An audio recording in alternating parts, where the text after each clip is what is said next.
Hello student, Panchajanya ಆಯಸ್ನ the Hindu ದಿನಪತ್ರಿಕೆಯ ಸುದ್ದಿ ವಿಶ್ಲೇಷಣೆಗೆ ತಮ್ಮೆಲ್ಲರಿಗೂ ಸ್ವಾಗತ. ಈ ಒಂದು ಸಂಚಿಕೆಯಲ್ಲಿ ನಾವು ದಿನಾಂಕ 14 ನವೆಂಬರ್ 2024 ದ ಹಿಂದೂ ದಿನಪತ್ರಿಕೆಯ ಸುದ್ದಿ ವಿಶ್ಲೇಷಣೆಯನ್ನು ಮಾಡಲಿದ್ದೀವಿ. ಸೊ ಈ ಒಂದು ಸಂಚಿಕೆಯಲ್ಲಿ ನಾವು ಎಡಿಟೋರಿಯಲ್ ಸೆಕ್ಷನಲ್ಲಿ ಕವರ್ ಆಗಿರುವಂಥ ಟಾಪಿಕ್ಗಳನ್ನು ಹಾಗೆ ಪ್ರಿಲಿಮ್ಸ್ ಪರ್ಸ್ಪೆಕ್ಟಿವ್ನಲ್ಲಿ ಇಂಪಾರ್ಟೆಂಟ್ ಆಗಿರುವಂಥ ಟಾಪಿಕ್ಸನ್ನು ಡಿಸ್ಕಸ್ಸನ್ನು ಮಾಡಲಿದ್ದೀವಿ. ಸೊ ಫಸ್ಟ್ ಒನ್, ಎಡಿಟೋರಿಯಲ್ ಸೆಕ್ಷನಲ್ಲಿ ಕವರ್ ಆಗಿರುವಂಥ ದ ಇಂಪ್ಯಾಕ್ಟ್ ಆಫ್ ಪ್ರಧಾನಮಂತ್ರಿ ಉಜ್ವಲ ಯೋಜನಾ ಇನ್ ಜಮ್ಮು ಆ್ಯಂಡ್ ಕಾಶ್ಮೀರ್. ಸೊ ಇಲ್ಲಿ ಈ ಒಂದು ಸ್ಕೀಮ್ ಪ್ರಧಾನಮಂತ್ರಿ ಉಜ್ವಲ ಯೋಜನೆ ಏನಿದೆ, ಸೊ ಈ ಒಂದು ಸ್ಕೀಮ್ ಅನ್ನುವಂಥದ್ದು ಈ ಜಮ್ಮು ಮತ್ತು ಈ ಕಾಶ್ಮೀರ ಈ ಒಂದು ಪ್ರದೇಶದ ಮೇಲೆ ಯಾವ ರೀತಿ ಪರಿಣಾಮವನ್ನು ಬೀರಿದೆ ಅನ್ನುವಂಥದ್ದನ್ನು ಕೂಡ ನಾವಿಲ್ಲಿ ಡಿಸ್ಕಸನ್ನು ಮಾಡಲಿದ್ದೀವಿ. ಸೊ ಇದು GS ಪೇಪರ್ 2 ಅಡಿಯಲ್ಲಿ ಗವರ್ನೆನ್ಸ್ನಲ್ಲಿ ಇಂಪಾರ್ಟೆಂಟ್ ಆಗುತ್ತೆ. And the second one is Manipur misery, ಅಂದರೆ ಇದು ಈ ಮಣಿಪುರದಲ್ಲಿ ಆಗ್ತಾ ಇರುವಂಥ ಎಥ್ನಿಕ್ ಕನ್ಫ್ಲಿಕ್ಷನ್ ಅಥವಾ ಈ ಜನಾಂಗೀಯ ಸಂಘರ್ಷ ಏನಿದೆ ಅಲ್ವಾ ಅದರ ಕುರಿತಾಗಿರುವಂಥ ಟಾಪಿಕ್ ಆಗಿದೆ. ಸೊ ಇದು GS ಪೇಪರ್ 3 ಅಡಿಯಲ್ಲಿ ಸೆಕ್ಯೂರಿಟಿನಲ್ಲಿ ಇಂಪಾರ್ಟೆಂಟ್ ಆಗುತ್ತೆ. And the third one is Jamiat hails court verdict victims seek compensation. So ಏನು ಉತ್ತರ ಪ್ರದೇಶದಲ್ಲಿ ಆಗ್ತಾ ಇರುವಂಥ ಅಥವಾ ದೇಶಾದ್ಯಂತ ಆಗ್ತಾ ಇರುವಂಥ ಬುಲ್ಡೋಜರ್ ಕಲ್ಚರ್ ಏನಿದೆ ಅಥವಾ ಯಾರು ಈ ವಿಕ್ಟಿಮ್ಗಳಿರ್ತಾರಲ್ವ ಆ ವಿಕ್ಟಿಮ್ಗಳ ಒಂದು ಮನೆಗಳನ್ನ ನೆಲಸಮ ಮಾಡುವುದರ ಕುರಿತು ಅದು ಒಂದು ರೀತಿಯ ಕ್ರೈಮ್ ಅಂತ ಹೇಳಿ ಸುಪ್ರೀಂ ಕೋರ್ಟ್ ಇಲ್ಲಿ ತೀರ್ಪನ್ನು ನೀಡಿದೆ. ಸೊ ಈ ತೀರ್ಪನ್ನು ಜಮಾಯಿತ್ ಸಂಘಟನೆ ಅನ್ನುವಂಥದ್ದನ್ನು ಸ್ವಾಗತವನ್ನು ಮಾಡಿದೆ. ಹಾಗೆ ಏನು ಈ ಹಿಂದೆ ಈ ವಿಕ್ಟಿಮ್ ಅಂದರೆ ಸಂತ್ರಸ್ತರು ಏನು ನೆಲೆಯನ್ನು ಕಳ್ಕೊಂಡಿದ್ದಾರಲ್ವ ಅವರು ಏನು ಮಾಡ್ತಾ ಇದ್ದಾರೆ ಇವಾಗ ಪರಿಹಾರಕ್ಕಾಗಿ ಬೇಡಿಕೆಯನ್ನು ಇಟ್ಟಿದ್ದಾರೆ. ಸೊ ಇದು GS ಪೇಪರ್ 2 ಅಡಿಯಲ್ಲಿ ಗವರ್ನೆನ್ಸಲ್ಲಿ ಇಂಪಾರ್ಟೆಂಟ್ ಆಗುತ್ತೆ.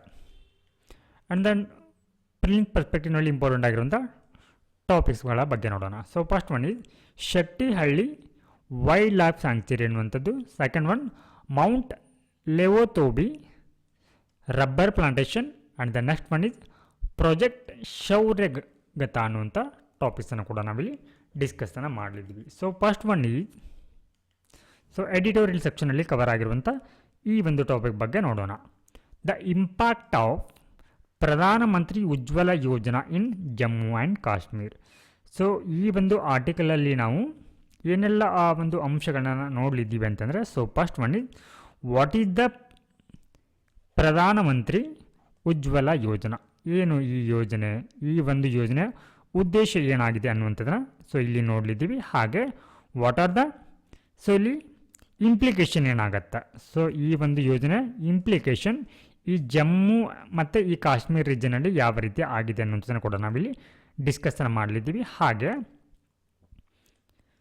ಸೊ ಏನು ಪ್ರಧಾನಮಂತ್ರಿ ಉಜ್ವಲ ಯೋಜನೆಯಲ್ಲಿ ನೀಡಲಾಗ್ತಾ ಇರುವಂಥ LPG ಸಬ್ಸಿಡಿ ಏನಿದೆ ಅಲ್ವಾ, ಸೊ ಆ ಒಂದು LPG ಯೂಸೇಜನ್ನು ಮಾಡಲಿಕ್ಕೆ ಅಥವಾ ಬಳಕೆಗೆ ಸಂಬಂಧಪಟ್ಟಂತೆ ಏನೆಲ್ಲ ಬ್ಯಾರಿಯರ್ಸ್ ಅಂದರೆ ಅಡೆತಡೆಗಳಿದೆ ಅನ್ನುವಂಥದ್ದನ್ನು ಕೂಡ ನಾವಿಲ್ಲಿ ಡಿಸ್ಕಸ್ಸನ್ನು ಮಾಡ್ತೀವಿ.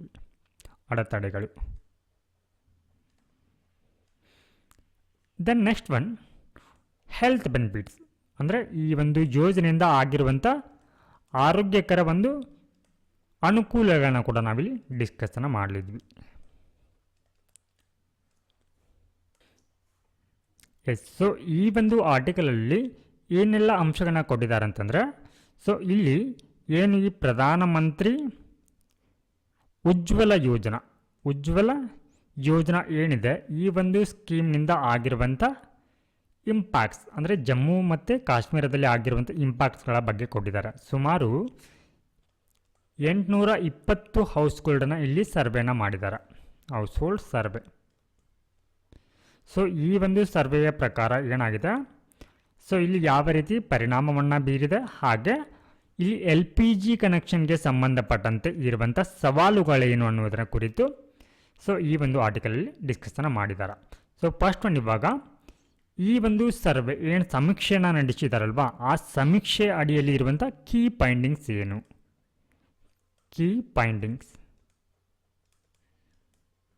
ಸೊ ಇಲ್ಲಿ ಈ LPGಯ ಒಂದು ಅಡಾಪ್ಷನ್ ಬಗ್ಗೆ ಕುರಿತಾಗಿರುವಂಥ ಕೀ ಫೈಂಡಿಂಗ್ಸ್ ಏನನ್ನುವಂಥದ್ದು.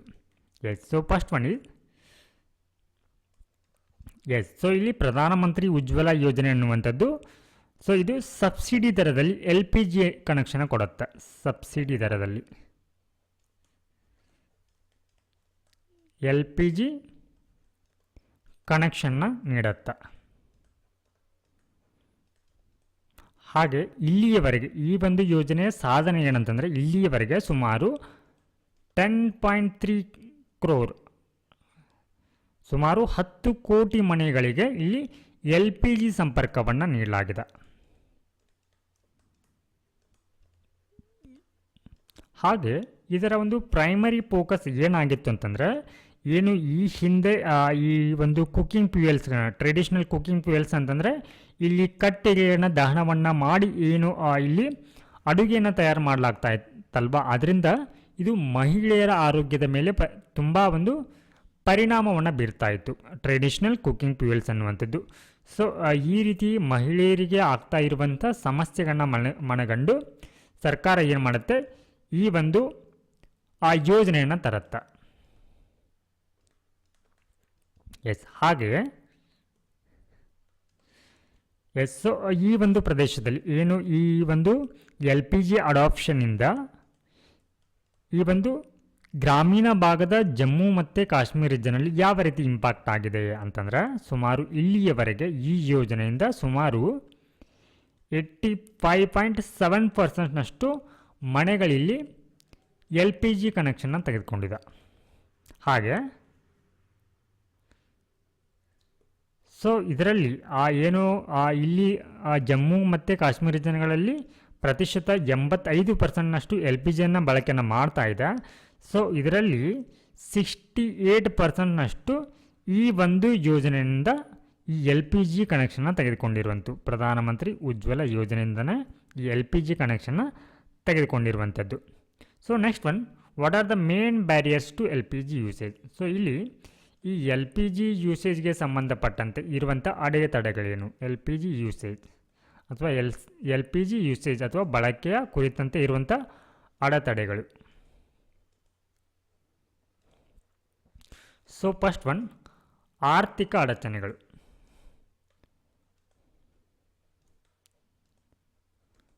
ಆರ್ಥಿಕ ಅಡಚಣೆ. ಸೊ ಇಲ್ಲಿ ಆರ್ಥಿಕ ಅಡಚಣೆ ಅಂತಂದರೆ, ಸೊ ಇಲ್ಲಿ LPG ಏನಿದೆ ಸಿಲಿಂಡರ್ ಇದೆ ಅಲ್ವಾ, ಸೊ ಇದನ್ನು ರಿಫಿಲ್ ಮಾಡಲಿಕ್ಕೆ ಏನಾಗುತ್ತೆ ಅಂದರೆ ಕೆಲವೊಂದಿಷ್ಟು ಕುಟುಂಬಗಳಿಗೆ ಏನಾಗಲ್ಲ, ಅದನ್ನು ಭರಿಸಲಿಕ್ಕೆ ಆಗೋದಿಲ್ಲ. ಅಂದರೆ ವೆಚ್ಚ ಏನಿರುತ್ತೆ ಹೆಚ್ಚಾಗಿರುತ್ತೆ ಅಥವಾ ದುಬಾರಿ ಆಗಿರುತ್ತೆ ಅನ್ನುವಂಥ ಕಾರಣಕ್ಕಾಗಿ ಅವರು ಈ ಒಂದು LPG ಸಿಲಿಂಡರ್ಗಳನ್ನ ಬಳಸುವ ಬದಲಾಗಿ ಟ್ರೆಡಿಷ್ನಲ್ ಫ್ಯೂಯಲ್ಸ್ಗಳನ್ನ ಬಳಕೆನ ಮಾಡ್ತಾರೆ. ಹಾಗೆ ಇಲ್ಲಿ LPG ಕನೆಕ್ಷನ್ ಇದ್ದರೂ ಕೂಡ ಏನಾಗುತ್ತೆ, ಅದನ್ನು ರೀಫಿಲ್ ಮಾಡಬೇಕಾಗತ್ತೆ ಅಥವಾ ಅದು ವೆಚ್ಚದಾಯಕವಾಗಿದೆ ಅನ್ನುವಂಥ ಕಾರಣಕ್ಕಾಗಿ ಈ ಒಂದು ಟ್ರೆಡಿಷ್ನಲ್ ಫ್ಯೂಯಲ್ನ ಬಳಕೆನ ಮಾಡಲಾಗತ್ತೆ. And the second one is ಅರಿವಿನ ಕೊರತೆ ಅಥವಾ ಅರಿವಿನ ಅಂತರ. ಸೊ ಇಲ್ಲಿ ಯಾವ ರೀತಿ ಅರಿವಿನ ಅಂತರ ಇರುತ್ತೆ ಅಂತಂದರೆ, ಏನು ಈ ಟ್ರೆಡಿಷ್ನಲ್ ಒಂದು ಫ್ಯೂಯಲ್ಗಳಿಂದ ಆಗ್ತಾ ಇರುವಂಥ ಆರೋಗ್ಯದ ಸಮಸ್ಯೆ ಬಗ್ಗೆ ಅವರಿಗೆ ಅರಿವಿಲ್ಲದೆ ಇರುವಂಥದ್ದು.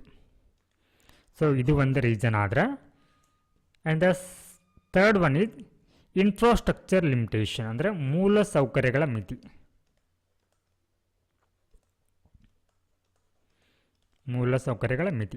ಸೊ ಇಲ್ಲಿ ಯಾವ ರೀತಿ ಮೂಲ ಸೌಕರ್ಯಗಳ ಮಿತಿ ಅನ್ನುವಂಥದ್ದು ಆಗುತ್ತೆ ಅಂತಂದರೆ, ಸೊ ಇಲ್ಲಿ ಜಮ್ಮು ಮತ್ತು ಕಾಶ್ಮೀರ ರೀಜನಲ್ಲಿ ಕೆಲವೊಂದಿಷ್ಟು ಏರಿಯಾಗಳಿಗೆ ಸಂಪರ್ಕ ಇಲ್ಲದೆ ಇರುವಂಥದ್ದು, ಸರಿಯಾದ ರಸ್ತೆ ನಿರ್ಮಾಣ ಇಲ್ಲದೆ ಇರುವಂಥದ್ದು. ಸೊ ಹೀಗಾಗಿ ಏನಾಗುತ್ತೆ, ಮನೆಗಳಿಗೆ ಇಲ್ಲಿ ಸಿಲಿಂಡರನ್ನು ತಲುಪಿಸಲಿಕ್ಕೆ ಅವರಿಗೆ ಕಷ್ಟದಾಯಕವಾಗಿರುವಂಥದ್ದು. So next one, cultural preferences, ಅಂದರೆ ಇವರು ಸಂಸ್ಕೃತಿಗೆ ಆದ್ಯತೆಯನ್ನು ನೀಡ್ತಾರೆ.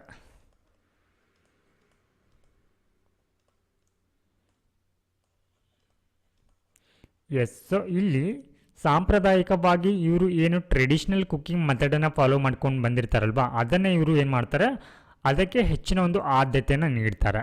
ಸೊ ಹೀಗಾಗಿ ಇವರು ಈ ಒಂದು ಅಥವಾ ಆಧುನಿಕ ಈ ಒಂದು ಕುಕ್ಕಿಂಗ್ ಮೆಥಡ್ಗೆ ಇವರು ಹೊಂದಿಕೊಳ್ಳೋದಿಲ್ಲ. ಹಾಗೆ what are the health benefits, so ಇದರಿಂದ ಆಗ್ತಾ ಇರುವಂಥ ಆರೋಗ್ಯದ ಅನುಕೂಲಗಳೇನು ಅನ್ನುವಂಥದ್ದು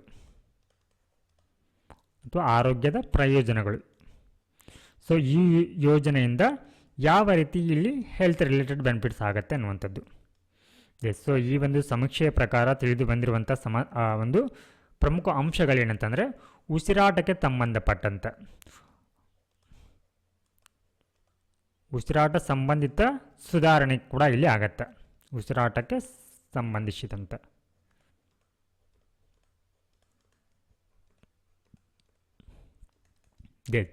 ಸೊ ಏನು ಈ ಹಿಂದೆ ಈ ಟ್ರೆಡಿಷನಲ್ ಕುಕ್ಕಿಂಗ್ ಫ್ಯೂಯಲ್ಸ್ಗಳನ್ನ ಬಳಸುವಂಥ ಸಂದರ್ಭದಲ್ಲಿ ಆಗ್ತಾ ಇರುವಂಥ ಕಫ ಅಥವಾ ಕೆಮ್ಮಿನ ಪ್ರಕರಣಗಳ ಸಂಖ್ಯೆ ಏನಾಗಿದೆ ಅಂತಂದರೆ, ಕೆಮ್ಮು ಮತ್ತು ಈ ಒಂದು ಎದೆ ಸಂಬಂಧಿತ ಕಾಯಿಲೆಗಳು ಏನಾಗಿದೆ ಅಂತಂದರೆ ಇವಾಗ ಸುಮಾರು 20% ಸಂಬಂಧಿತ ಕಾಯಿಲೆಗಳು 20% ರಿಡಕ್ಷನ್ ಆಗಿದೆ, ಇಳಿಕೆಯಾಗಿದೆ.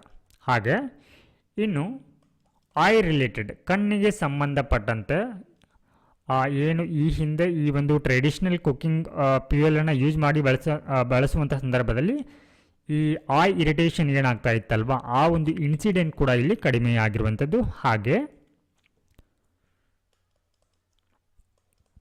ಹಾರ್ಟ್ ಆ್ಯಂಡ್ ಲಂಗ್ ಡಿಸೀಸಸ್ ಕೂಡ ಇಲ್ಲಿ ಕಡಿಮೆ ಆಗಿದೆ.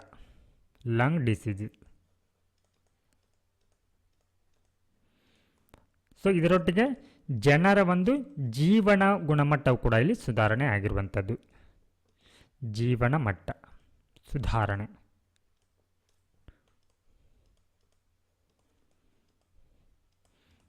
ಎಸ್, ಸೊ ನಾವು let us move to the next topic. Manipur's misery.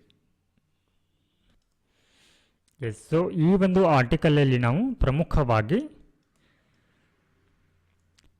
Ethnic conflict, ಈ ಒಂದು ಅಂದರೆ ಮಣಿಪುರದಲ್ಲಿ ಆಗ್ತಾ ಇರುವಂಥ ಜನಾಂಗೀಯ ಸಂಘರ್ಷದ ಬಗ್ಗೆ ಡಿಸ್ಕಷನ್ ಮಾಡಲಿದ್ದೀವಿ. ಜನಾಂಗೀಯ ಸಂಘರ್ಷ ಅಥವಾ ethnic conflict. And the second one, so ಏನು ಈ ಒಂದು ಮಣಿಪುರದಲ್ಲಿ ಆಗ್ತಾ ಇರುವಂಥ ಈ ಒಂದು ಜನಾಂಗೀಯ ಸಂಘರ್ಷವನ್ನು ಎದುರಿಸಲಿಕ್ಕೆ ಅಥವಾ ನಿರ್ವಹಣೆಯನ್ನು ಮಾಡಲಿಕ್ಕೆ ಇಲ್ಲಿ ಆಡಳಿತಕ್ಕೆ ಸಂಬಂಧಪಟ್ಟಂತೆ ಇರುವಂಥ ಸವಾಲುಗಳೇನು ಅನ್ನುವಂಥದ್ದು.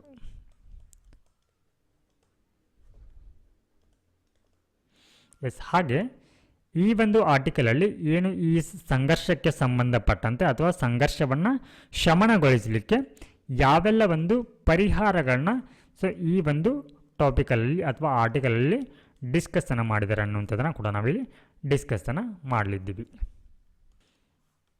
ಸೊ ಈ ಒಂದು ಆರ್ಟಿಕಲಲ್ಲಿ ಏನು ಅಂತಂದರೆ, ಈ ಒಂದು ಮಣಿಪುರ್ ರೀಜನಲ್ಲಿ ಆಗ್ತಾ ಇರುವಂಥ ಒಂದು ಎಥ್ನಿಕ್ ಕಾನ್ಫ್ಲಿಕ್ಟ್, ಜನಾಂಗೀಯ ಸಂಘರ್ಷ, ಯಾವ ಒಂದು ಜನಾಂಗಗಳ ನಡುವೆ ಇಲ್ಲಿ ಸಂಘರ್ಷ ಆಗ್ತಾ ಇದೆ ಅನ್ನುವಂತಂದರೆ ಮೈತೇಯಿ ಬುಡಕಟ್ಟು ಸಮುದಾಯ ಅಂತ ಬರುತ್ತೆ. ಈ ಒಂದು ರೀಜನ್ನಲ್ಲಿ ಮೈತೇಯಿ ಮತ್ತು ಕುಕಿಜೋ ಅನ್ನುವಂಥ ಇನ್ನೊಂದು ಸಮುದಾಯ. ಸೊ ಈ ಎರಡೂ ಜನಾಂಗಗಳ ನಡುವೆ ಸೊ ಇಲ್ಲಿ ಒಂದಿಷ್ಟು ಒಂದು ಜನಾಂಗೀಯ ಕಾನ್ಫ್ಲಿಕ್ಟ್ ಅನ್ನುವಂಥದ್ದು ಆಗ್ತಾ ಇದೆ. ಸೊ ಹೀಗಾಗಿ ಈ ಒಂದು ಟಾಪಿಕಲ್ಲಿ ಅಥವಾ ಆರ್ಟಿಕಲಲ್ಲಿ ಏನನ್ನು ಹೇಳಿದ್ದಾರೆ ಅಂತಂದರೆ, ಸೊ ಇಲ್ಲಿ ತಕ್ಷಣವಾಗಿ ಇಲ್ಲಿ ಕೇಂದ್ರ ಸರ್ಕಾರದ ಮಧ್ಯಸ್ಥಿಕೆ ಅಥವಾ ಇಂಟರ್ವೆನ್ಷನ್ ಅನ್ನುವಂಥದ್ದು ಆಗಬೇಕಂತ ಹೇಳಿ ಸೊ ಈ ಒಂದು ಆರ್ಟಿಕಲ್ಲಿ ಒತ್ತನ್ನು ನೀಡಿದ್ದಾರೆ. ಎಸ್, ಸೊ ಇವಾಗ what is the ethnic conflict in Manipur, ಹಾಗಿದ್ರೆ ಏನಿದು ಜನಾಂಗೀಯ ಸಂಘರ್ಷ?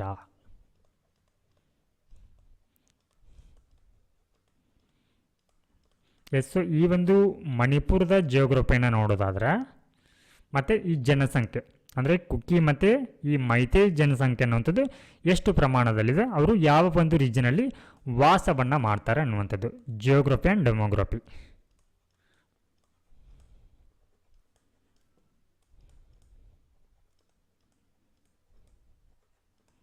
ಎಸ್, ಸೊ ಇಲ್ಲಿ ಅಂದರೆ ಈ ಮಣಿಪುರ್ ರೀಜನಲ್ಲಿ ಇಂಪಾಲ್ ಕಣಿವೆ ಅಂತ ಬರುತ್ತೆ. ಇಂಪಾಲ್ ಕಣಿವೆ ಆರ್ ಇಂಪಾಲ್ ವ್ಯಾಲೆ. ಸೊ ಈ ಒಂದು ವ್ಯಾಲೆ ಅಥವಾ ಈ ಒಂದು ಇಂಪಾಲ್ ಕಣಿವೆ ಎನ್ನುವಂಥದ್ದು ಈ ಮಣಿಪುರ್ ರೀಜನ್ನ ಕೇವಲ 10% ಭೂಮಿಯನ್ನು ಹೊಂದಿದೆ.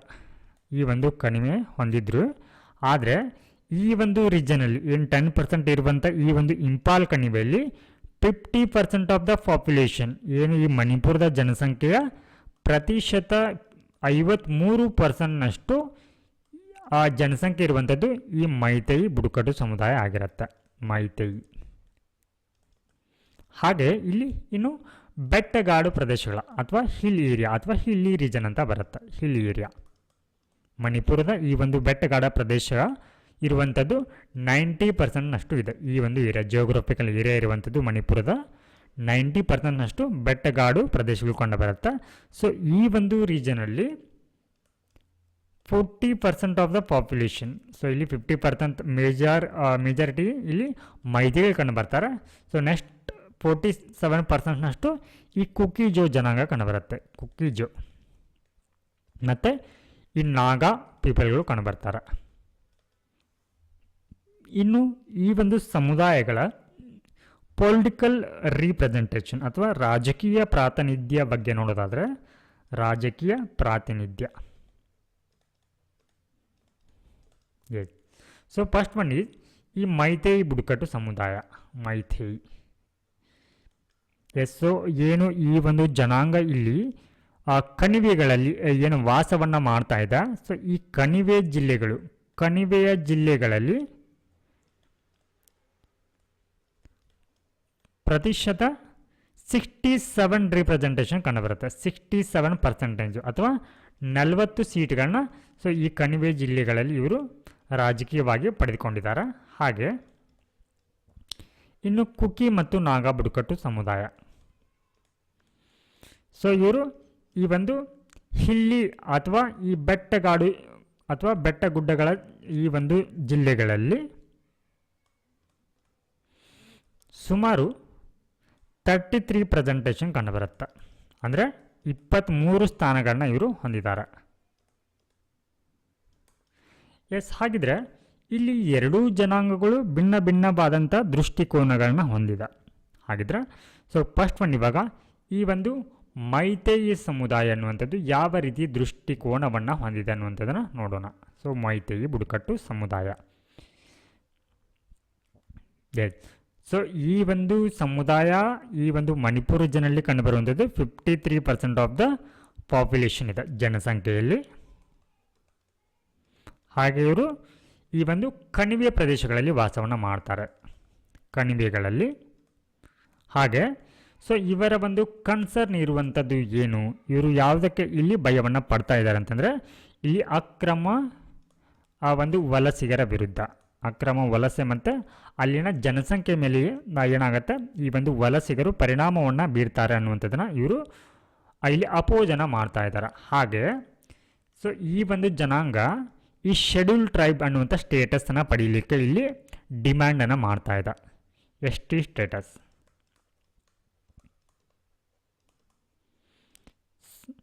ಈ ಒಂದು ST ಸ್ಟೇಟಸನ್ನು ನೀಡುವ ಮೂಲಕ ಅವರಿಗೆ ಇರುವಂಥ ಲ್ಯಾಂಡ್ ರೈಟ್ಸ್ ಮತ್ತು ಈ ಕಲ್ಚರಲ್ ಐಡೆಂಟಿಟಿನ ಪ್ರೊಟೆಕ್ಟನ್ನು ಮಾಡಲಿಕ್ಕೆ ಇದು ಈ ST ಸ್ಟೇಟಸ್ನ ಡಿಮ್ಯಾಂಡನ್ನು ಮಾಡ್ತಾ ಇದೆ. ಹಾಗೆ ಇದು ಏನು ಯೂನಿಫೈಡ್ ಮಣಿಪುರ್ಗಾಗಿದ್ದು ಡಿಮ್ಯಾಂಡನ್ನು ಕೂಡ ಮಾಡ್ತಾ ಇದೆ. ಸೊ ನೆಕ್ಸ್ಟ್ ಒಂದು ಇವಾಗ ಈ ಒಂದು ಕುಕಿಜೋ ಒಂದು ಸಮುದಾಯಕ್ಕೆ ಇರುವಂಥ ದೃಷ್ಟಿಕೋನ ಏನು ಅನ್ನುವಂಥದ್ದು, ಕುಕಿಜೋ.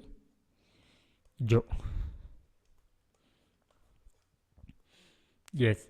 ಸೊ ಈ ಒಂದು ಸಮುದಾಯ ಅನ್ನುವಂಥದ್ದು ಒಟ್ಟಾರೆ ಜನಸಂಖ್ಯೆಯಲ್ಲಿ 43%ನಷ್ಟು ಕಂಡುಬರುತ್ತೆ. ಹಾಗೆ ಈ ಒಂದು ಜನಾಂಗ ಈ ಬೆಟ್ಟಗುಡ್ಡ ಪ್ರದೇಶಗಳಲ್ಲಿ ಹಿಲ್ಲಿ ಒಂದು ರೀಜನ್ಗಳಲ್ಲಿ ವಾಸವನ್ನು ಮಾಡ್ತಾರೆ. ಎಸ್. ಸೊ ಇಲ್ಲಿ ಮೇಜರ್ ಏನಂತಂದರೆ ಈ ಒಂದು ಮೈಥೇಯಿ ಒಂದು ಸಮುದಾಯ ST ಸ್ಟೇಟಸನ್ನು ಏನು ಡಿಮ್ಯಾಂಡ್ ಮಾಡ್ತಾ ಇದೆ ಅಲ್ವಾ, ಸೊ ಇದನ್ನು ಅಪೋಜನ ಮಾಡ್ತಾ ಇದೆ. ಸೊ ಇವರಿಗೆ ST ಸ್ಟೇಟಸನ್ನು ನೀಡಬಾರ್ದು ಅಂತ ಹೇಳಿ ಇವರು ಅಪೋಜನ ಮಾಡ್ತಾ ಇದ್ದಾರೆ. ಹಾಗೆ ಇವರು ಈ ಕುಕಿಜೋ ಸಮುದಾಯ ಇರುವಂಥ ಒಂದು ಪ್ರದೇಶವನ್ನು ಇವರು ಒಂದು ಪ್ರತ್ಯೇಕ ಅಡ್ಮಿನಿಸ್ಟ್ರೇಟಿವ್ ಆರ್ ಯೂನಿಯನ್ ಟೆರಿಟರಿ ಆಗಿ ಇಲ್ಲಿ ರೂಪುಗೊಳಿಸಬೇಕಂತ ಹೇಳಿ ಇವರು ಡಿಮ್ಯಾಂಡನ್ನು ಮಾಡ್ತಾ ಇದ್ದಾರೆ. ಹಾಗಿದ್ದಾಗ ಈ ಎರಡೂ ಸಮುದಾಯಗಳ ನಡುವೆ ಯಾವ ಒಂದು ಕಾರಣಕ್ಕಾಗಿ ಸಂಘರ್ಷ ಅನ್ನುವಂಥದ್ದು ಆಯಿತು ಅನ್ನುವಂಥದ್ದು, ಸಂಘರ್ಷ ಏನಕ್ಕೆ ಇತ್ತೀಚಿನ ದಿನಗಳಲ್ಲಿ ಈ ಎರಡೂ ಸಮುದಾಯಗಳ ನಡುವೆ ಕಂಡು ಬರ್ತಾ ಇದೆ ಅನ್ನುವಂಥದ್ದು. ಸೊ ಏನಾಗುತ್ತೆ ಅಂತಂದರೆ ಇತ್ತೀಚೆಗೆ ಅಲ್ಲಿನ ಹೈಕೋರ್ಟ್, ಮಣಿಪುರ ಹೈಕೋರ್ಟ್ ಏನು ಮಾಡುತ್ತೆ, ಒಂದು ಮಹತ್ವದ ತೀರ್ಪನ್ನು ನೀಡುತ್ತೆ. ಏನು ತೀರ್ಪನ್ನು ನೀಡುತ್ತೆ ಅಂತಂದರೆ, ಏನು ಈ ಮೈಥೇಯಿ ಸಮುದಾಯ ಇಲ್ಲಿ ST ಸ್ಟೇಟಸ್ಗಾಗಿ ಡಿಮ್ಯಾಂಡನ್ನು ಮಾಡ್ತಾ ಇದೆ. ಸೊ ಈ ಸ್ಟೇಟಸನ್ನು ಇಲ್ಲಿ ಏನು ಮಾಡುತ್ತೆ ಅಂದರೆ ಅಲ್ಲಿನ ಒಂದು ಹೈಕೋರ್ಟ್ ಇಲ್ಲಿ ರೆಕಮೆಂಡ್ ಮಾಡುತ್ತೆ, ಸ್ಟೇಟಸನ್ನು ಇಲ್ಲಿ ನೀವು ಪರಿಗಣಿಸ್ಬೇಕಂತ ಹೇಳಿ ಸೊ ಇಲ್ಲಿ ಹೈಕೋರ್ಟ್ ಏನು ಮಾಡುತ್ತೆ, ಇಲ್ಲಿ ತೀರ್ಪನ್ನು ನೀಡುತ್ತೆ. ಸೊ ಈ ತೀರ್ಪಿನ ವಿರುದ್ಧ ಏನಾಗುತ್ತೆ ಅಂತಂದರೆ 2023ರಲ್ಲಿ ಕುಕ್ಕಿ ಜೋ ಜನಾಂಗ ಏನು ಮಾಡ್ತಾಯಿದೆ, ಇದಕ್ಕೆ ಅಪೋಸನ್ನು ಮಾಡ್ತಾ ಇತ್ತಲ್ವಾ. ಸೊ ಹೀಗಾಗಿ ಏನು ಮಾಡ್ತಾರೆ, ಇವರು ಪ್ರೊಟೆಸ್ಟನ್ನು ಮಾಡ್ತಾರೆ. ಸೊ ಈ ಪ್ರೊಟೆಸ್ಟ್ ಆದ ಸಂದರ್ಭದಲ್ಲಿ ಏನಾಗುತ್ತೆ, ಎರಡೂ ಒಂದು ಜನಾಂಗಗಳ ನಡುವೆ ಇಲ್ಲಿ ಕಾನ್ಫ್ಲಿಕ್ಟ್ ಅನ್ನುವಂಥದ್ದು ಆಗತ್ತೆ. ಸೊ ಈ ಒಂದು ಕಾನ್ಫ್ಲಿಕ್ಟಿನಿಂದ ಆಗಿರುವಂಥ ಇಂಪ್ಯಾಕ್ಟ್ ಏನಂತಂದರೆ, ಸುಮಾರು ಈ ಒಂದು ಸಂಘರ್ಷದಲ್ಲಿ 250 ಜನರ ಹತ್ಯೆ ಆಗತ್ತೆ, 250 ಜನರು ಕೊಲ್ಲಲ್ಪಡ್ತಾರೆ. ಹಾಗೆ ಸುಮಾರು ಈ ಒಂದು ಕಾನ್ಫ್ಲಿಕ್ಟ್ನಿಂದ ಸುಮಾರು 60,000 ಜನ ಡಿಸ್ಪ್ಲೇಸ್ಡ್ ಆಗ್ತಾರೆ, ಸ್ಥಳಾಂತರಗೊಳ್ತಾರೆ. So next one, what are the key governance challenges in managing conflict. So ಈ ಸಂಘರ್ಷವನ್ನು ತಿಳಿಗೊಳಿಸಲಿಕ್ಕೆ ಅಥವಾ ಶಮನಗೊಳಿಸುವಂಥ ಸಂದರ್ಭದಲ್ಲಿ ಏನೆಲ್ಲ ಸವಾಲುಗಳಿಲ್ಲಿ ಆಗ್ತಾ ಇದೆ ಅನ್ನುವಂಥದ್ದು ಸವಾಲುಗಳು. ಸೊ ಇಲ್ಲಿನ ಒಂದು ಮಣಿಪುರದ ರಾಜ್ಯ ಸರ್ಕಾರ ಕೂಡ ಏನಾಗ್ತಾ ಇದೆ ಅಂತಂದರೆ ಇಲ್ಲಿ ವಿಫಲವಾಗ್ತಾ ಇದೆ. ಅಲ್ಲಿನ ಒಂದು ಜನಾಂಗೀಯ ಸಂಘರ್ಷವನ್ನು ನಿಯಂತ್ರಣವನ್ನು ಮಾಡಲಿಕ್ಕೆ ಕೂಡ ಅದು ಅಸಮರ್ಥವಾಗಿರುವಂಥದ್ದು. ಹಾಗೆ ಸೊ ಇಲ್ಲಿ ಕುಕ್ಕಿ ಒಂದು ಸಮುದಾಯದ ಆರೋಪ ಏನಾಗಿದೆ ಅಂತಂದರೆ, ಇಲ್ಲಿ ಈ ಮಣಿಪುರದ ಏನು CM ಇದ್ದಾರಲ್ವಾ, ಸೊ ಇವರು ಈ ಮೈತೇಯಿ ಬುಡಕಟ್ಟಿನ ಸಮುದಾಯ ಪರವಾಗಿದ್ದಾರೆ. ಸೊ ಇವರು ಪಾರ್ಷಿಯಲ್ ಡಿಸಿಷನ್ ಅಥವಾ ಇವರು ಮೈತೇಯಿ ಬುಡಕಟ್ಟು ಸಮುದಾಯದ ಪರವಾಗಿದ್ದಾರೆ ಅಂತ ಹೇಳಿ ಇವರು ಅಲ್ಲಿನ ಮಣಿಪುರದ CM ಮೇಲೆ ಆರೋಪವನ್ನು ಕೂಡ ಮಾಡಿದ್ದಾರೆ. ಹಾಗೆ ಇಲ್ಲಿ ಈ ಒಂದು ಎರಡೂ ಜನಾಂಗಗಳ ನಡುವೆ ಶಾಂತಿಯನ್ನು ತರಬೇಕು ಅಂತ ಹೇಳಿ ಹಲವಾರು ಸುತ್ತಿನ ಮಾತುಕತೆಗಳನ್ನು ಕೂಡ ಮಾಡಲಾಗಿರುತ್ತೆ. ಬಟ್ ಆ ಎಲ್ಲ ಮಾತುಕತೆಗಳು ಇಲ್ಲಿ ವಿಫಲವಾಗಿರುವಂಥದ್ದು. ಎಸ್, ಸೊ ಈ ಒಂದು ಆರ್ಟಿಕಲಲ್ಲಿ ಯಾವೆಲ್ಲ ಒಂದು ಸೊಲ್ಯೂಷನ್ಗಳನ್ನ ಅಥವಾ ಪರಿಹಾರಗಳನ್ನ ಇಲ್ಲಿ ಪ್ರಪೋಸನ ಮಾಡಿದ್ದಾರೆ ಅನ್ನುವಂಥದ್ದನ್ನು ನೋಡೋಣ. ಪರಿಹಾರಗಳು. Yes, so first one is ಕೇಂದ್ರ ಸರ್ಕಾರದ ಮಧ್ಯಸ್ಥಿಕೆ. ಸೊ ಈ ಒಂದು ಸಂಘರ್ಷದಲ್ಲಿ ಕೇಂದ್ರ ಸರ್ಕಾರ ತಕ್ಷಣವಾಗಿ ಇನ್ವಾಲ್ವ್ ಆಗಬೇಕು. ಆ ಮೂಲಕ ಈ ಒಂದು ಸಂಘರ್ಷವನ್ನು ತಿಳಿಗೊಳಿಸಬೇಕಂತ ಹೇಳಿ ಇಲ್ಲಿ ಈ ಒಂದು ಆರ್ಟಿಕಲಲ್ಲಿ ಪ್ರಪೋಸನ ಮಾಡಿದ್ದಾರೆ. ಕೇಂದ್ರ ಸರ್ಕಾರದ ಮಧ್ಯಸ್ಥಿಕೆ. ಹಾಗೆ ಏನು ಈ ಅಲ್ಲಿನ ಒಂದು ಶಾಂತಿಯನ್ನು ಕಾಪಾಡುವಂಥ ಸಂದರ್ಭದಲ್ಲಿ ಕೇಂದ್ರೀಯ ಪಡೆಗಳಂತ ಬರುತ್ತೆ, ಸೆಂಟ್ರಲ್ ಫೋರ್ಸಸ್. ಸೊ ಇವುಗಳ ಬಳಕೆಯನ್ನು ಮಾಡಬೇಕು. ಹಾಗೆ ಶಾಂತಿಯನ್ನು ಸ್ಥಾಪಿಸುವಂಥ ಸಂದರ್ಭದಲ್ಲಿ ಇವುಗಳು ಎಷ್ಟು ಇಂಪಾರ್ಟೆಂಟ್ ಅಥವಾ ಇವುಗಳು ಎಷ್ಟು ಮಹತ್ವವನ್ನು ಪಡೆದಿದೆ ಅನ್ನುವಂಥದ್ದನ್ನು ಕುರಿತು ಸಾರ್ವಜನಿಕರಲ್ಲಿ ನಂಬಿಕೆಯನ್ನು ಬಿಲ್ಡನ್ನು ಮಾಡಬೇಕಾಗಿದೆ. ಹಾಗೆ ನೆಕ್ಸ್ಟ್ ಒನ್, ಎರಡೂ ಕಮ್ಯುನಿಟಿಗಳ ನಡುವೆ ಆಗಬೇಕಾಗಿರುವಂಥದ್ದು ಇವಾಗ ಮಾತುಕತೆಯನ್ನು, ಶಾಂತಿಯ ಕುರಿತಾಗಿ ಮಾತುಕತೆಯನ್ನು ನಡೆಸಬೇಕಂತ ಹೇಳಿ ಸೊ ಈ ಒಂದು ಆರ್ಟಿಕಲಲ್ಲಿ ಪ್ರಪೋಸನ ಮಾಡಿದ್ದಾರೆ. ನಾವು let us move on to the next topic. Jamiat hails court verdict victims seek compensation. Yes, so ಈ ಒಂದು ಟಾಪಿಕ್ ಇಲ್ಲಿ ಹೇಳ್ತಾ ಇರುವಂಥದ್ದು ಈ ಬುಲ್ಡೋಜರ್ ಕಲ್ಚರ್.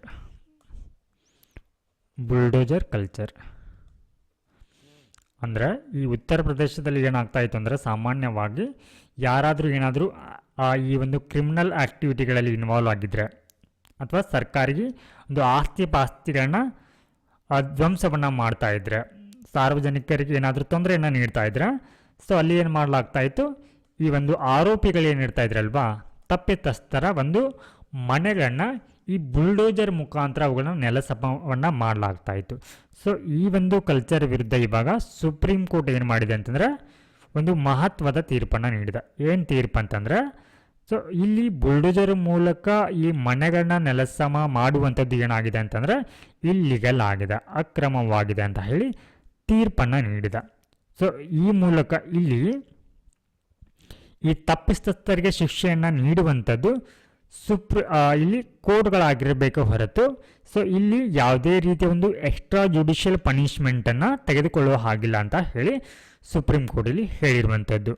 ಸೊ ಈ ಒಂದು ತೀರ್ಪನ್ನು ಸೊ ಅಲ್ಲಿನ ಒಂದು ಜಾಮಿಯತ್ ಆರ್ಗನೈಜೇಷನ್ ಏನು ಮಾಡಿದೆ ಅಂತ ಅದನ್ನು ಸ್ವಾಗತವನ್ನು ಮಾಡಿದ. ಹಾಗೆ ಈ ಒಂದು ತೀರ್ಪಿನಿಂದ ಏನು ಈ ಹಿಂದೆ ನೆಲಸಮಗೊಂಡಿರುವಂಥ ಏನು ಈ ಆರೋಪಿಗಳ ಮನೆಗೆ ಸೊ ಇಲ್ಲಿ ಅವರು ಪರಿಹಾರವನ್ನು ಕೂಡ ಡಿಮ್ಯಾಂಡನ್ನು ಮಾಡ್ತಾ ಇದ್ದಾರೆ. ಎಸ್, ಸೊ ಇವಾಗ ಏನಾಗುತ್ತೆ, ನೆಲಸಮವಾಗಿರುವಂಥ ಮನೆಗಳನ್ನ ಮತ್ತೆ ರೀಬಿಲ್ಡ್ ಮಾಡಬೇಕಾಗಿದ್ದರೆ ಅವರಿಗೆ ಒಂದು ಹಣಕಾಸಿನ ಅಡೆತಡೆಗಳಾಗತ್ತೆ. ಸೊ ಹೀಗಾಗಿ ಸರ್ಕಾರವು ಕೂಡ ಇದಕ್ಕೆ ನೆರವನ್ನು ನೀಡಬೇಕಂತ ಹೇಳಿದೆ. ಹಾಗೆ ಈ ಒಂದು ತೀರ್ಪು ಏನಾಗಿದೆ ಅಂತಾರೆ ಅರ್ಧ ಜಯ ಅಥವಾ ಹಾಫ್ ವಿಕ್ಟ್ರಿ ಅಂತ ಹೇಳಿ ಇವರು ಕನ್ಸಿಡರನ್ನು ಮಾಡಿದ್ದಾರೆ. ಹಾಫ್ ವಿಕ್ಟ್ರಿ ಏನಕ್ಕೆ ಅಂತಂದರೆ ಅದಕ್ಕೆ ಪರಿಹಾರವನ್ನು ಕೊಟ್ಟರೆ ಅದೇನಾಗುತ್ತೆ ಅವರಿಗೆ ಆ ಒಂದು ಸಂಪೂರ್ಣ ಜಯ ಅನ್ನುವಂಥದ್ದು ಸಿಕ್ಕ ಹಾಗೆ ಆಗತ್ತೆ ಅಂತ ಹೇಳಿ ಇಲ್ಲಿ ಸಂತ್ರಸ್ತರು ಕೂಡ ಇಲ್ಲಿ ಹೇಳ್ತಾ ಇದ್ದಾರೆ. ಸೊ ನಾವು let us move on to the print related topic. Shettihalli wildlife sanctuary ಅನ್ನುವಂಥದ್ದು. ಸೊ ಇದು ಯಾವ ಒಂದು ರೀಸನ್ಗೆ ಇಲ್ಲಿ ಸುದ್ದಿಯಲ್ಲಿದೆ ಅಂತಂದರೆ threat to elephants in the sanctuary. So ಈ ಒಂದು ಅಭಯಾರಣ್ಯದಲ್ಲಿ ಕಂಡುಬರುವಂಥ ಆನೆಗಳಿಗೆ ಇಲ್ಲಿ ಅಪಾಯಗಳಾಗ್ತಾ ಇರುವಂಥದ್ದು. ಸೊ ಈ ಒಂದು ಶೆಟ್ಟಿಹಳ್ಳಿ ವೈಲ್ಡ್ ಲೈಫ್ ಸ್ಯಾಂಕ್ಚುರಿ ಅನ್ನುವಂಥದ್ದು ನಮ್ಮ ಕರ್ನಾಟಕದಲ್ಲಿ ಕಂಡುಬರುತ್ತೆ. ಹಾಗೆ ಈ ಮಂದಗದ್ದೆ ನ್ಯಾಚುರಲ್ ಬರ್ಡ್ ಸ್ಯಾಂಕ್ಚುರಿ ಅನ್ನುವಂಥದ್ದು ಬರುತ್ತೆ. ಮಂದಗದ್ದೆ ಈ ಒಂದು ಪಕ್ಷಿಧಾಮ. ಸೊ ಇದು present on A small island in the river Tunga. So ಈ ತುಂಗಾ ನದಿಯ ದಡದಲ್ಲಿ ಕಂಡುಬರುವಂಥ ಈ ಒಂದು ಸಣ್ಣ ಒಂದು ದ್ವೀಪ ಬರುತ್ತೆ. ಆ ಒಂದು ದ್ವೀಪದಲ್ಲಿ ಏನಾಗಿದೆ ಅಂತಂದರೆ ಈ ಒಂದು ಶೆಟ್ಟಿಹಳ್ಳಿ ವೈಲ್ಡ್ ಲೈಫ್ ಸ್ಯಾಂಕ್ಚುರಿ ಈ ಮಂದಗದ್ದೆ ನ್ಯಾಚುರಲ್ ಬರ್ಡ್ ಸ್ಯಾಂಕ್ಚುರಿ ಅನ್ನುವಂಥದ್ದು ಕಂಡುಬರುತ್ತೆ. ಹಾಗೆ ದ ತುಂಗಾ ಆಣೆಕಟ್ಟು ಡ್ಯಾಮ್. ಸೊ ಇಲ್ಲಿ ತುಂಗಾ ನದಿಯಲ್ಲಿ ಕಟ್ಟಿರುವಂಥ ಈ ಒಂದು ಡ್ಯಾಮ್ ಏನಾಗಿದೆ ಅಂತಂದರೆ ಸೊ ಇದು ಕೂಡ ಈ ಒಂದು ಶೆಟ್ಟಿಹಳ್ಳಿ ವೈಲ್ಡ್ ಲೈಫ್ ಸ್ಯಾಂಕ್ಚುರಿನಲ್ಲಿ ಲೊಕೇಟ್ ಆಗಿದೆ. ಹಾಗೆ ಸೊ ಇದು ಹಲವಾರು ರೀತಿಯ ಪಕ್ಷಿಗಳಿಗೆ ಆಶ್ರಯವನ್ನು ಕೂಡ ನೀಡುತ್ತೆ. ಹಾಗೆ ಈ ಒಂದು ಅಭಯಾರಣ್ಯದಲ್ಲಿ ಡ್ರೈ ಮತ್ತು ಈ ಮಾಯಿಸ್ಟ್ ಡೆಸಿಡಿಯಸ್ ಫಾರೆಸ್ಟ್ಗಳು ಕೂಡ ಇಲ್ಲಿ ಕಂಡುಬರುತ್ತೆ. ಸೊ ನೆಕ್ಸ್ಟ್ ಮೌಂಟ್ ಲೆವ್ತೋಬಿ ಅನ್ನುವಂಥ ಒಂದು volcano. So it is the one of the Indonesia's active volcanoes. ಅಂದರೆ ಈ ಇಂಡೋನೇಷ್ಯಾದಲ್ಲಿ ಕಂಡುಬರುವಂಥ ಸಕ್ರಿಯ ಜ್ವಾಲಾಮುಖಿಗಳಲ್ಲಿ ಇದು ಕೂಡ ಒಂದಾಗಿದೆ. So Indonesia lies along the Pacific ring of fire. So ಇಲ್ಲಿ ಪೆಸಿಫಿಕ್ ರಿಂಗ್ ಆಫ್ ಫೈರ್ ಅಂತಂದರೆ ಈ ಒಂದು ಏರಿಯಾದಲ್ಲಿ ಏನಾಗುತ್ತೆ ಅಂದರೆ ಹೆಚ್ಚಿನ ಪ್ರಮಾಣದ ಈ ಒಂದು ವೋಲ್ಕ್ಯಾನಿಕ್ ಆ್ಯಕ್ಟಿವಿಟಿಗಳು ಅನ್ನುವಂಥದ್ದು ಕಂಡುಬರುತ್ತೆ. ಓಕೆ, ಸೊ ಈ ಒಂದು ರೀಜನಲ್ಲಿ ಅಥವಾ ಈ ಪೆಸಿಫಿಕ್ ರಿಂಗ್ ಆಫ್ ಫೈರ್ನಲ್ಲಿ ಈ ಇಂಡೋನೇಷ್ಯಾ ಕೂಡ ಬರುತ್ತೆ. So here Pacific Ring of Fire, a horseshoe shaped region around the Pacific Ocean. So ಇಲ್ಲಿ ಪೆಸಿಫಿಕ್ ರಿಂಗ್ ಆಫ್ ಫೈರ್ ಅನ್ನುವಂಥದ್ದು ಈ ಪೆಸಿಫಿಕ್ ಓಷನ್ನ ಸುತ್ತಲೂ ಕಂಡುಬರುವಂಥ ಒಂದು ಹಾರ್ಶೂ ಶೇಪ್ನ ಆಕಾರದಲ್ಲಿರುವಂಥ ಒಂದು ಪ್ರದೇಶವಾಗಿದೆ. ಸೊ ಇಲ್ಲಿ ಹೆಚ್ಚಿನ ಪ್ರಮಾಣದ ಭೂಕಂಪಗಳು ಆಗುತ್ತೆ. ಹಾಗೆ ಇಲ್ಲಿ ಜ್ವಾಲಾಮುಖಿಗಳು ಕೂಡ ಸೊ ಪದೇ ಪದೇ ಸಂಭವಿಸಿರುತ್ತೆ. So next rubber plantation. Yes, so ಇದಕ್ಕೆ ಈ ಒಂದು ಪ್ಲಾಂಟೇಶನ್ ಅಥವಾ ಈ ರಬ್ಬರ್ ಪ್ಲಾಂಟನ್ನು ಗ್ರೋ ಮಾಡಬೇಕಿದ್ರೆ ಯಾವೆಲ್ಲ ರೀತಿಯ ಭೌಗೋಳಿಕ ಅಂಶಗಳು ಇಲ್ಲಿ ಸಹಾಯಕವಾಗುತ್ತೆ ಅನ್ನುವಂಥದ್ದು. So first climate. ಯಾವ ರೀತಿಯಲ್ಲಿ ಕ್ಲೈಮೇಟ್ ಇರುವಂಥದ್ದು hot and humid condition with temperature between 25 to 35 degree Celsius. So ಇದನ್ನು ಗ್ರೋ ಮಾಡಬೇಕಿದ್ರೆ ಸೊ ಇಲ್ಲಿ ಬಿಸಿಯಾದ ಮತ್ತು ಆರ್ದ್ರ ವಾತಾವರಣ ಇರಬೇಕು. ಹಾಗೆ ಉಷ್ಣಾಂಶ ಅನ್ನುವಂಥದ್ದು 25ರಿಂದ 35 ಡಿಗ್ರಿ ಸೆಲ್ಸಿಯಸ್ ಒಳಗೆ ಇರಬೇಕು. ಹಾಗೆ ಮಳೆಯ ಪ್ರಮಾಣವನ್ನು ನೋಡೋದಾದರೆ ಸೊ ಇಲ್ಲಿ 1800 to 2500 mm ಒಳಗೆ ಮಳೆ ಆಗಬೇಕು. ಹಾಗೆ ಯಾವ ಒಂದು ಮಣ್ಣಿನ ಪ್ರಕಾರದಲ್ಲಿ ಇದು ರಬ್ಬರ್ ಪ್ಲಾಂಟೇಶನ್ ಆಗುತ್ತೆ ಅಂತಂದರೆ deep well drain loamy soils, ಲೋಮಿಯ ಮಣ್ಣುಗಳಲ್ಲಿ ಇದು ಹೆಚ್ಚಾಗಿ ಬೆಳೆಯುತ್ತೆ. ಹಾಗೆ ಇನ್ನು ಅಲ್ಟಿಟ್ಯೂಡ್ ಎತ್ತರ ಅಥವಾ ಇದರಲ್ಲಿ ನೋಡೋದಾದರೆ ಸೊ ಇದಕ್ಕೆ ಸುಮಾರು 300 ಮೀಟರ್ ಸಮುದ್ರ ಮಟ್ಟದಿಂದ 300 ಮೀಟರ್ ಎತ್ತರ ಇರುವಂಥ ಪ್ರದೇಶಗಳಲ್ಲಿ ಇದು ಸಾಮಾನ್ಯವಾಗಿ ಬೆಳೆಯುತ್ತೆ. ಸೊ ಭಾರತದಲ್ಲಿ ರಬ್ಬರ್ ಕಲ್ಟಿವೇಷನ್ನ ಯಾವೆಲ್ಲ ರಾಜ್ಯಗಳಲ್ಲಿ ಮಾಡಲಾಗತ್ತೆ ಅಂತಂದರೆ Kerala. So this is the leading state in rubber production. Rubber ಉತ್ಪಾದನೆಯಲ್ಲಿ ಟಾಪ್ನಲ್ಲಿರುವಂಥ ರಾಜ್ಯವಾಗಿ ಇದು ಕಂಡುಬರುತ್ತೆ. ಸೊ ಇದು ಭಾರತದಲ್ಲಿ ಉತ್ಪಾದನೆ ಆಗಿರುವಂಥ ಈ ರಬ್ಬರ್ ಪ್ಲಾಂಟೇಶನ್ ಸುಮಾರು 70% ಇದೇ ಉತ್ಪಾದನೆಯನ್ನು ಮಾಡುತ್ತೆ. ಸೊ ಹಾಗೆ ಇತರ ರಾಜ್ಯಗಳ ಬಗ್ಗೆ ನೋಡೋದಾದರೆ ತಮಿಳುನಾಡು, ಕರ್ನಾಟಕ, ತ್ರಿಪುರ ಮತ್ತು ಅಸ್ಸಾಂನಲ್ಲಿ ಕೂಡ ರಬ್ಬರ್ ಪ್ಲಾಂಟೇಶನ್ ಮಾಡಲಾಗತ್ತೆ. ಸೊ ನೆಕ್ಸ್ಟ್ ಈ ಪ್ರೊಜೆಕ್ಟ್ ಶೌರ್ಯಗತ ಅನ್ನುವಂಥದ್ದು. ಸೊ ಈ ಒಂದು ಇನಿಷಿಯೇಟಿವ್ ಅನ್ನುವಂಥದ್ದು ಸೊ ಇದು ಡಿಪಾರ್ಟ್ಮೆಂಟ್ ಆಫ್ ಮಿಲಿಟರಿ ಅಫೇರ್ಸ್ ಮತ್ತು the United service institution of India. So ಎರಡೂ ಒಂದು ಡಿಪಾರ್ಟ್ಮೆಂಟ್ಗಳ ನಡುವೆ ಒಂದು ಕೊಲಾಬ್ರೇಷನ್ ಆಗಿದೆ. ಸೊ ಹಾಗಿದ್ರೆ ಈ ಒಂದು ಇನಿಷಿಯೇಟಿವ್ನ ಉದ್ದೇಶ ಏನಂತಂದರೆ conserve and promote India's military heritage through education and tourism. ಅಂದರೆ ಸೊ ಇಲ್ಲಿ ಶಿಕ್ಷಣ ಮತ್ತು ಪ್ರವಾಸೋದ್ಯಮದ ಮೂಲಕ ಏನು ಈ ಮಿಲಿಟರಿ ಹೆರಿಟೇಜ್ ಅಂದರೆ ಭಾರತದ ಒಂದು ಆ ಮಿಲಿಟರಿಯ ಶೌರ್ಯವನ್ನು ಒಂದು ತಿಳಿಸಿಕೊಡುವಂತಹ ಒಂದು ಆ ಉದ್ದೇಶವನ್ನು ಇದು ಹೊಂದಿದೆ. ಸೊ ಇದಿಷ್ಟು ಈ ದಿನದ ದ ಹಿಂದೂ ದಿನಪತ್ರಿಕೆಯ ಸುದ್ದಿ ವಿಶ್ಲೇಷಣೆಯಾಗಿತ್ತು. ನಮಸ್ಕಾರ.